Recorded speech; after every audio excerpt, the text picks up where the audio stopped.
Nous sommes à Gundolsheim, dans le département du Haut-Rhin. Situé dans la plaine de Lille et dominé par le massif vosgien, ce village typique de la région est plutôt paisible. Gundolsheim est une petite commune de la Vallée Noble d'environ 700 habitants, située entre Colmar et Mulhouse, au pied du vignoble qui s'appelle le Bollenberg. Un petit village tout gentil, tout tranquille, un village sans histoire, il ne se passait pas énormément de choses, un village comme tous les autres. Pourtant, le 22 mai 2001, le calme de la bourgade va voler en éclats. Ce jour-là, aux environs de 12h25, Sophie, une habitante de Gundolsheim, déjeune en famille lorsqu'elle sursaute brutalement. On a entendu un gros bruit, mais un bruit qui a résonné dans tout le village. Et moi je suis sortie, mon voisin d'à côté est sorti en même temps. À quelques mètres de sa maison, Sophie découvre un homme, gisant dans une mare de sang. Je suis allée prévenir les pompiers, mon voisin a prévenu les gendarmes. Et on a attendu. Et là, c'est très très long. Parce qu'on a l'impression, parce qu'on ne sait toujours pas si le monsieur est vivant, mort, on ne sait pas. Mais alors, que s'est-il passé dans ce village? Qui est cet homme, grièvement blessé? Et les pompiers arriveront-ils à temps pour le sauver?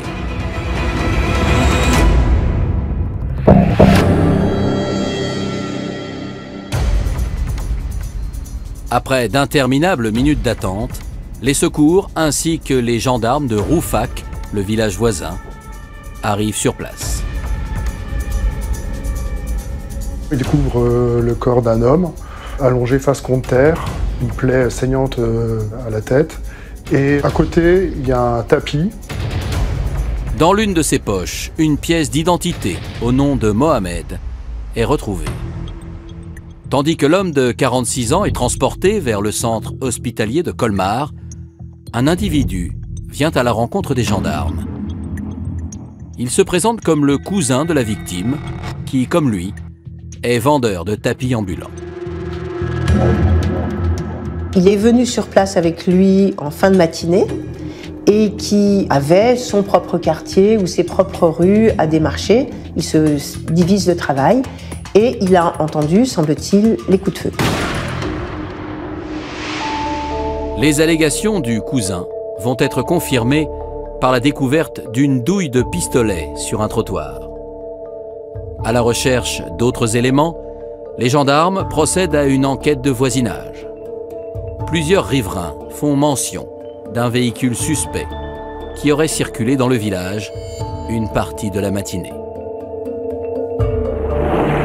J'ai vu la voiture passer plusieurs fois. Bon, bah voilà, elle s'est garée à un endroit un petit peu bizarre que les gens n'avaient pas l'habitude de se garer, donc ça m'a interpellée. Si les témoins s'accordent sur la marque et le modèle, la couleur du véhicule sème le trouble. Alors, il y a deux sortes de descriptions. Certains disent que c'est une voiture violette métallisée, d'autres que c'est une voiture bleu marine presque noire. Au-delà de ces discordances, certains habitants de Gundolsheim assurent avoir aperçu le mystérieux conducteur. J'ai vu quelqu'un avec les cheveux rasés, une carrure dans la voiture assez imposante quand même, donc sportive je pense. Pour tenter d'intercepter le suspect, les gendarmes déclenchent le plan Milan, avec la mise en place de barrages routiers et la diffusion d'un avis de recherche. Mais l'affaire va prendre une tournure encore plus dramatique. Sur la route de l'hôpital, Mohamed n'a finalement pas survécu à ses blessures. L'annonce de sa mort est un choc sans précédent dans le village alsacien. Ce monsieur venait tout régulièrement, hein. C'était une personne très sympathique.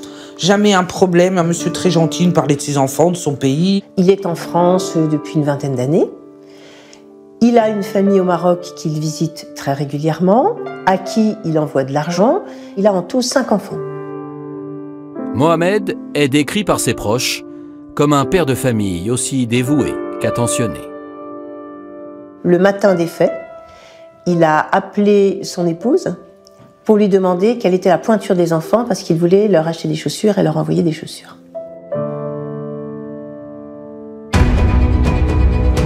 Alors, qui s'en est pris à Mohamed? Pour quelle raison lui a-t-on tiré dessus? Et les gendarmes réussiront-ils à interpeller son meurtrier?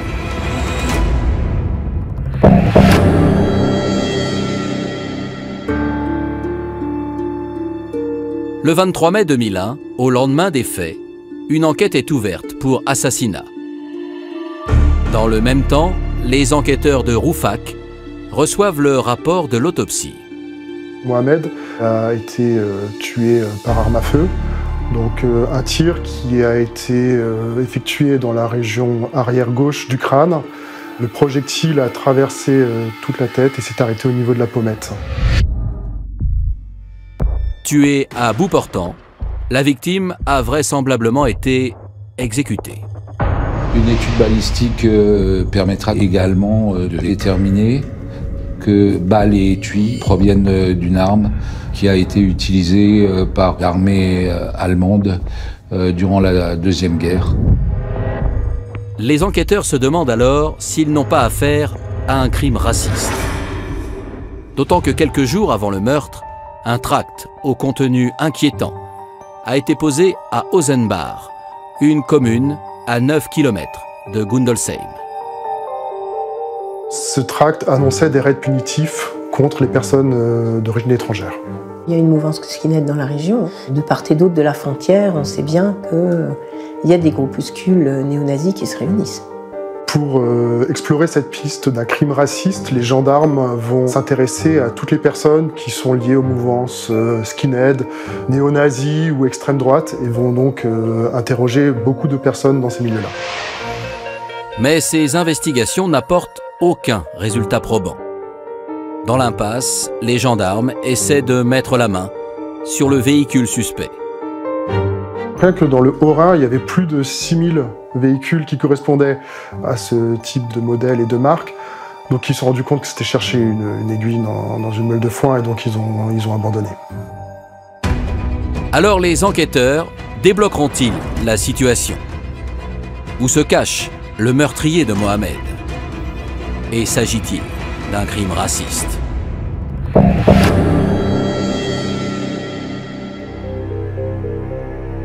Trois ans plus tard, en 2004, les gendarmes de Rouffach n'ont toujours pas réussi à dénouer cette sombre affaire. Mais un acte antisémite, commis à 12 km de Gundolsheim, va relancer l'enquête. Le 30 avril 2004, on trouve les stèles du cimetière juif de Herlisheim renversées avec des inscriptions nazies et des croix gammées un peu partout taguées sur les stèles. La date n'a pas été choisie par hasard, le 30 avril, c'est la date du décès d'Adolf Hitler. Donc on se doute bien qu'une personne ou des personnes qui ont décidé de s'attaquer à un cimetière juif à cette date-là donnent un signal. Au milieu des croix gammées, une étrange inscription retient l'attention des gendarmes. Cette signature, à savoir Tiwaz 2882, sera retrouvée sur les lieux et également sous un pont à proximité du cimetière d'Herlisheim. Tandis que les enquêteurs se demandent qui est à l'origine de ce nouvel acte raciste, la profanation connaît un retentissement national. Dans la journée même, le ministre de l'Intérieur de l'époque, qui est Dominique de Villepin, se rend sur place en compagnie du préfet du Haut-Rhin et du président du consistoire israélite du Haut-Rhin pour signifier son écœurement d'un tel acte dans un cimetière juif. Afin de remonter jusqu'aux auteurs des faits, une cellule spéciale est mise en place à la section de recherche de Strasbourg. Elle s'appelle la cellule violence identitaire pour justement vraiment spécifiquement travailler sur tous ces crimes, délits et crimes qui ont été commis à connotation raciste. Immédiatement, de nouvelles investigations sont réalisées dans le cimetière d'Herlisheim. Un capuchon qui pourrait correspondre au capuchon d'une bombe aérosol est trouvé sur place. Ils font des recherches d'ADN sur le capuchon qui ne donnent rien.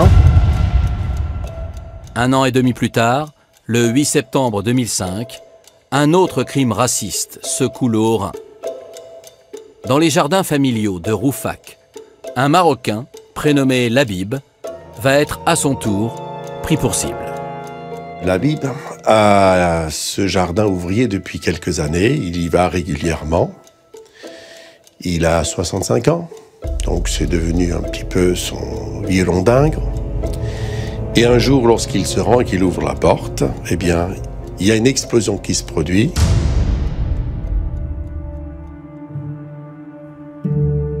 Il a failli perdre la vue. Il y a eu des séquelles importantes, d'où une hospitalisation, certes sur une dizaine de jours, mais la consolidation des blessures a mis quand même près de 2 ans. Quelques jours après cette explosion, à l'aide d'un engin artisanal, les journaux locaux reçoivent une lettre de revendication. En signant ce courrier de revendication du nom de Tiwaz 2882, le lien entre la profanation et l'explosion du cabanon est fait. La cellule violence identitaire de Strasbourg est saisie du dossier et les gendarmes auditionnent, sans plus attendre, les proches de la victime. Un récent événement va alors leur être rapporté. Le cousin de Labib et un de ses amis traversent effectivement la chaussée sur un passage piéton. Au moment où ils traversent, il y a une voiture qui ne ralentit pas, qui fonce sur eux avec manifestement l'intention de les écraser. Les deux amis évitent de justesse l'accident. Malgré leur frayeur, ils reconnaissent l'automobiliste, un certain Thomas, âgé de 25 ans. C'est un jeune homme originaire d'Osenbach qui est connu justement pour être bagarreur, qui est identifié comme raciste, qui est agent de surveillance dans une société basée à Rouffach. Interrogé par les gendarmes alsaciens, Thomas nie son implication dans l'explosion du cabanon et dans la profanation du cimetière. Si le jeune homme ressort libre de la gendarmerie, les enquêteurs décident toutefois de le mettre sur écoute. Une écoute téléphonique qui va permettre de mettre en rapport Thomas avec un autre homme. Un certain Emmanuel, lui aussi originaire de la région, et fervent défenseur de l'identité alsacienne. Ils travaillent dans la même société de surveillance basée à Rouffach. C'est comme ça qu'ils sont amenés à se fréquenter très fréquemment. Alors, quel lien unit Emmanuel et Thomas? Sont-ils impliqués dans tous ces crimes racistes qui secouent le Haut-Rhin? Et font-ils partie d'un groupuscule néo-nazi?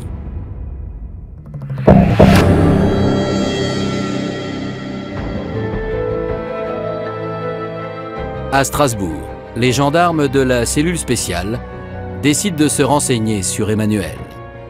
Un homme âgé de 37 ans, avec un parcours assez singulier.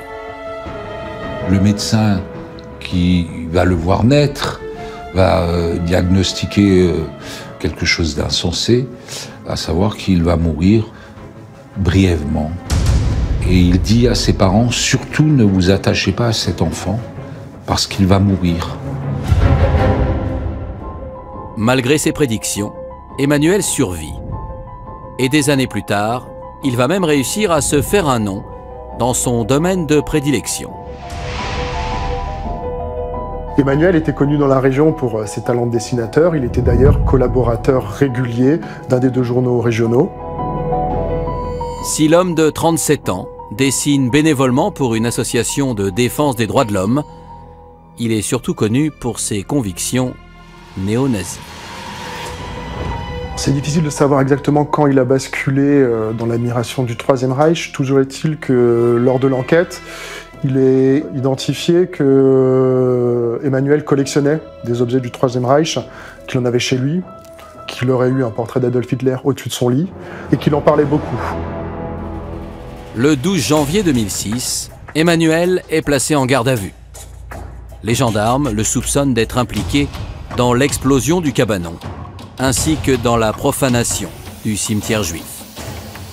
Il y a un élément qui va forcément perdre Emmanuel, c'est que autour du cou, il a cette fameuse plaque allemande 2882 qu'avaient les militaires pour être reconnus en cas de décès. Sa première version des faits a été de reconnaître qu'il est le cerveau de ces deux opérations.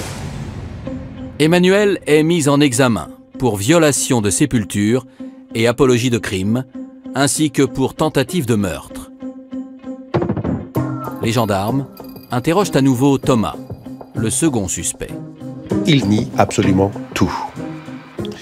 Ce n'est que, fruit du hasard peut-être, lorsque Thomas croise dans les geôles Emmanuel, que Emmanuel lui fait savoir qu'il vaudrait mieux qu'il passe à table et qu'il reconnaisse avoir participé aux faits. Si le suspect avoue son implication dans l'explosion du cabanon et dans la profanation du cimetière, les enquêteurs réalisent que Tiwaz 2882 n'est en rien un groupe néo-nazi structuré. À la botte d'Emmanuel, le cerveau présumé, il ne gravite en réalité que Thomas et un certain Antoine, un homme de 25 ans. Antoine, qui était aussi dans la même société de surveillance de Rouffach que Emmanuel et que Thomas, est une personne qui, elle aussi, s'est dit, comme Thomas, plutôt suiveuse, qui était impressionnée par Emmanuel et qui l'ont suivi dans ses délires. Et à en croire Antoine et Thomas, Emmanuel serait capable des pires atrocités. Thomas va indiquer que Emmanuel, des années auparavant, aurait commis un meurtre, l'aurait avoué, et c'est dans ces conditions que va se resserrer en définitive l'enquête. Antoine va dire la même chose, que Emmanuel était très souvent armé lors de ses rondes de nuit et qu'il avait déjà tué un marchand de tapis à Gundolsheim. Placé en détention provisoire, Emmanuel ignore tout des accusations de ces deux jeunes sbires. Mais avant de l'entendre dans ce dossier, les gendarmes veulent glaner d'autres preuves contre lui. Le parloir que Emmanuel va avoir avec sa compagne est sonorisé, c'est-à-dire qu'il y a des micros qui enregistrent ce qui se dit. Et Emmanuel va dire qu'il risque d'être mis en cause dans l'affaire du meurtre de Mohamed. Le 28 août 2007, 6 ans après les faits, Emmanuel est extrait de sa maison d'arrêt pour être de nouveau interrogé, cette fois-ci pour le meurtre de Gundolsheim. Il va donner comme version que, en effet, c'est lui qui a commis ce crime, mais en indiquant qu'il n'a pas voulu assassiner cet homme. Il aurait eu une altercation avec Mohamed, une altercation entre un piéton et un automobiliste. Emmanuel raconte que ce 22 mai 2001, il traverse le village en voiture et croise la route de Mohamed. Arrivé à sa hauteur, le néo-nazi lui intime l'ordre de quitter l'Alsace. Mais le vendeur de tapis ne se laisse pas faire. Alors qu'il est sur la route principale, Mohamed traverse, crache sur le pare-brise et donne un coup de pied, ce qui va, lui, Emmanuel, le vexer, le blesser, et qu'il a l'intention de lui en demander des explications.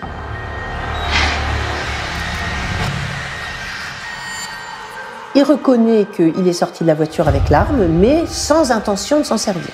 Que c'est par les provocations réitérées de Mohamed qu'il va faire un geste pour le mettre en joue et que le coup est parti sans qu'il ait eu l'intention de tuer. Mais les déclarations du suspect ne correspondent pas aux investigations des gendarmes.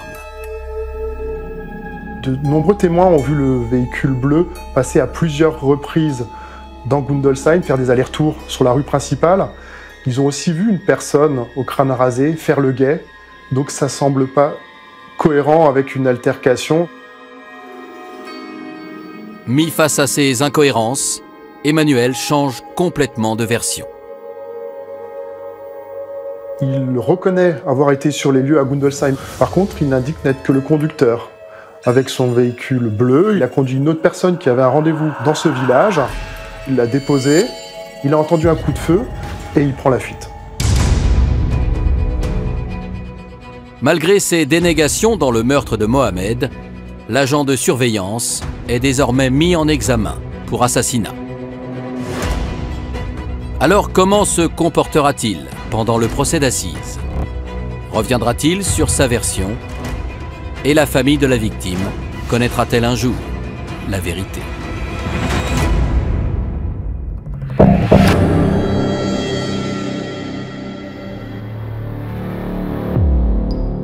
Le 20 juin 2011, 10 ans après la disparition de Mohamed, le procès de son meurtrier présumé s'ouvre devant la cour d'assises du Haut-Rhin, à Colmar. Le quadragénaire comparaît seul sur le banc des accusés. Lorsqu'il va passer aux assises, il a déjà 2 condamnations à son casier judiciaire.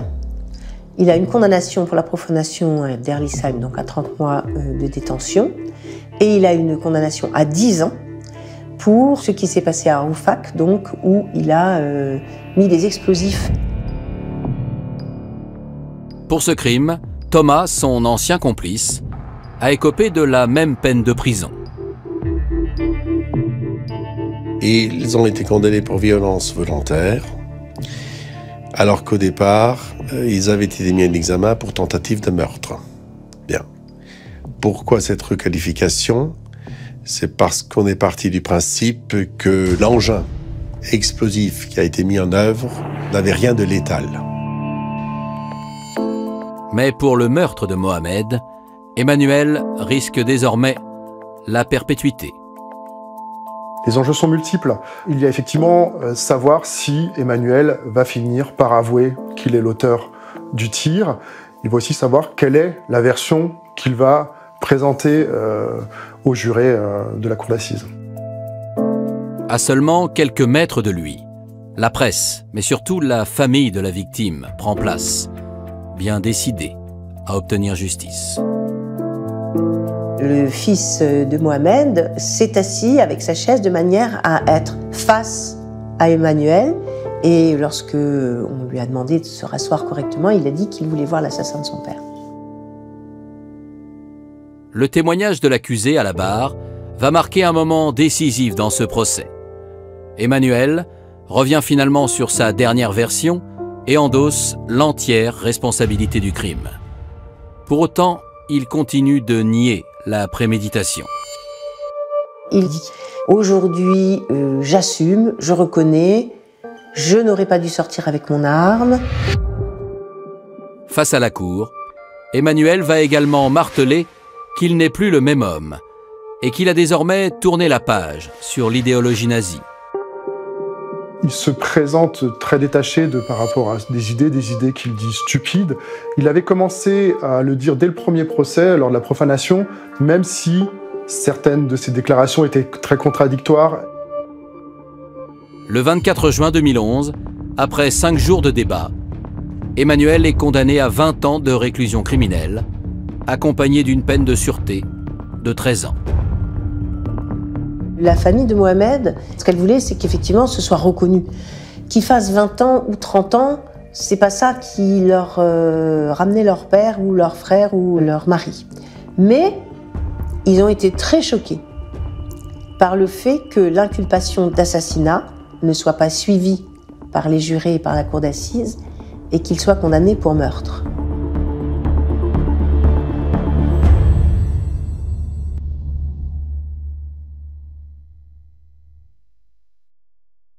Aujourd'hui, près de 2 décennies se sont écoulées depuis la disparition de Mohamed.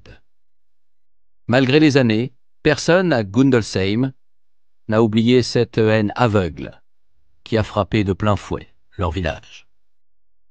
Le monsieur qui est mort là, on l'aura toujours dans notre souvenir. C'est quelque chose qui reste marquant et choquant. Je pense que ça a marqué et choqué tout un village, quoi. C'est un dossier hors norme qui a effectivement marqué dans la région. Ce qui est impressionnant, c'est de voir ce basculement de comment on peut être amoureux de sa région jusqu'à dériver et basculer d'un côté complètement sombre et d'être proche d'idées néo-nazis.